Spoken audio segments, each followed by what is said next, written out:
Scott Stapp's return in the Creed reunion had me pretty excited.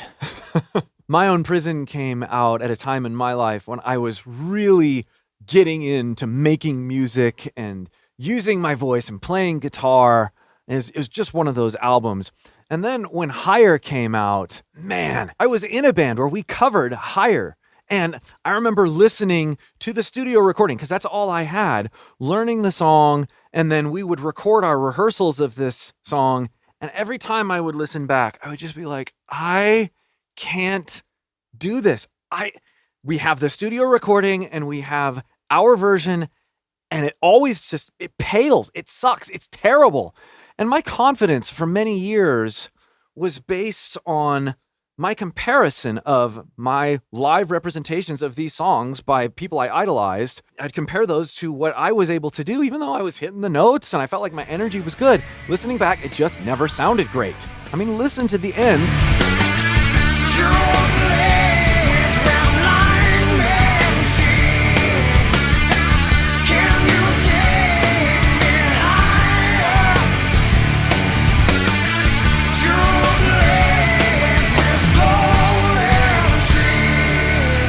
Now, we didn't have the resources to go online and find live recordings of these guys, and I never got to see them in concert the first time.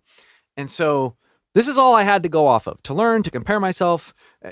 This is the way it was. Then, with this Creed reunion, I got to go out and listen to Sirius XM live performance and other performances of them. And I was taken back to the younger me who idolized this song and this band and was trying to learn from it. And I just thought I had to share this perspective that dawned on me through this whole nostalgia thing.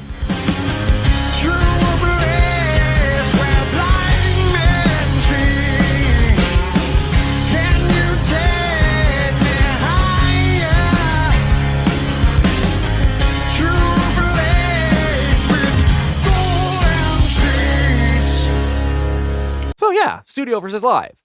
A long time ago when they were in their prime and a lot younger, and now. And video on YouTube versus produced studio record. There's all sorts of variables. And this isn't bad. It's nostalgic and it's fun to listen to. You see humans. It's actually pretty close to how I feel I listened to our old recordings of this song. You don't have all the layers of vocals going in and out. You don't have the luxury of doing something over and over again. And when you're listening to the studio recording, you as a fan have the benefit of listening to the best of the best. And you're benefiting from the luxury that those artists have of recording things over and over again and things being meticulously mixed. You don't have that privilege with your own voice and with your own recordings most of the time, unless you put yourself in that position. Unless you're the one recording yourself over and over again, hearing all the warts, hearing all the things, making little adjustments, doing all these sorts of things, and then hearing a final product, a mixed, a fixed, a presentation that is on par, or at least using the same methods that studio recordings use. So I say often on this channel, don't compare, don't judge, just be inspired, and then let that inspiration help you with your own vocalizations and your own journey. But I think that there needs to be something said about how to do that in a way that doesn't leave you with this sense of discouragement. So there's this other band called Blindside that started in the same era as Creed, close. And the singer, Christian Lindskog, was another one of those guys that I idolize like crazy.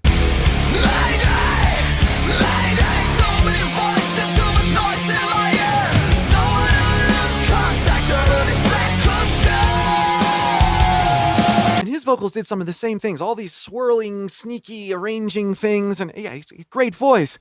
But for some reason, I was able to more clearly hear the production help there, as I wasn't with Creed. I want to show you what my voice sounds like in isolation versus what it sounds like in the bigger picture. My hope is that this will help you connect how much production and considerate, mindful recording goes into making studio recordings what they are, and how much of an advantage they have over the live setting, so that you can, when you're recording and when you're performing live, have different standards and expectations for your own voice. The contrasts here are absolutely incredible.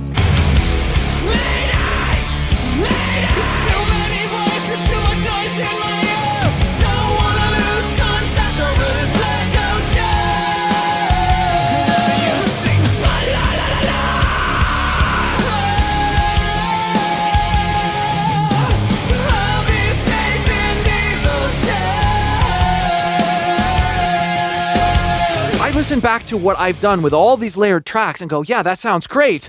But when you're building this and you're comparing to the full production, there's this constant thing of like, oh, that doesn't sound as good. Oh, that doesn't sound as good. Because you're not hearing the whole picture. You're comparing final mix to piece by piece with effects that aren't dialed in. Now, this way of listening and thinking and executing only goes so far. You do need to have a solid foundation of good vocal technique and know how to approach your voice in a way that's safe and engaging. If you'd like help doing this, click the link below in the pinned comment or video description and join my free singing course. I teach you how to develop that solid foundation, and I also teach you how to think in ways that exponentially improve what you're able to do with your voice. I started with this initial scream.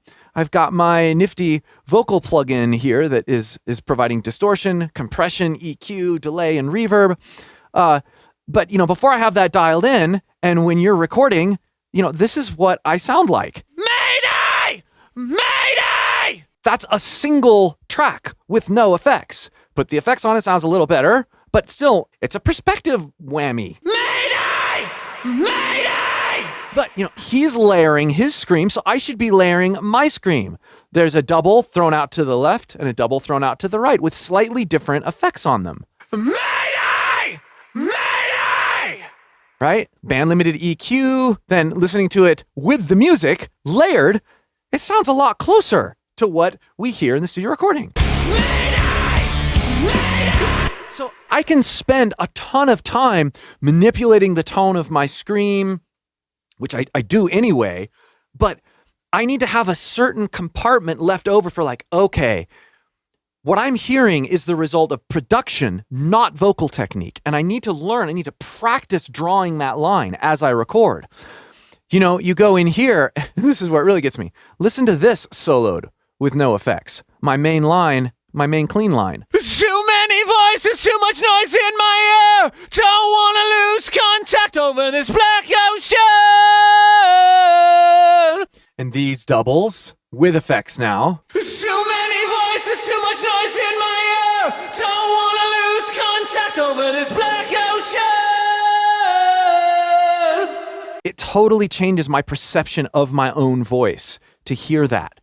I have to resist the urge to be critical. This is really funny because, everybody, especially when you start singing stuff high, my voice sounds so thin. Listen to how dumb this sounds. This is one of the harmonies, again, without effects.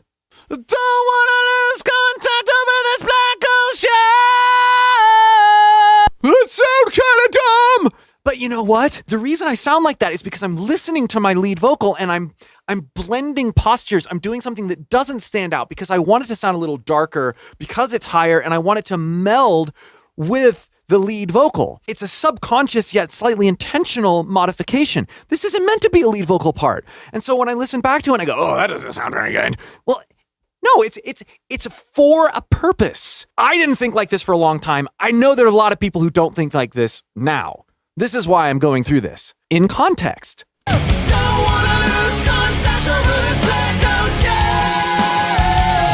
You sing fa la la la la.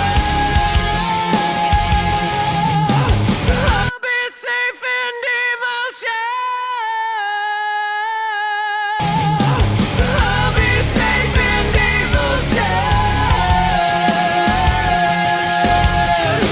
So the next time you're learning a song with your band, the next time you're recording or rehearsing, and you've got that comparison monster over here, remember the power of production. I'm not talking about cheating. I'm not talking about lying to people and doing things, saying you can do things better than you actually can. It's not about that. It's about the art of production and what it brings to the sonic qualities of your voice and the song in general. We have to keep that in mind. It's not all up to our voice. This will increase your confidence.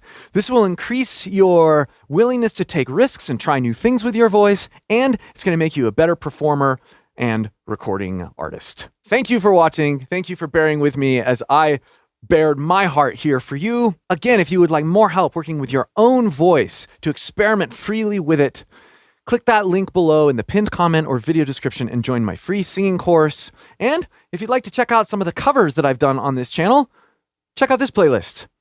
We'll see you for more.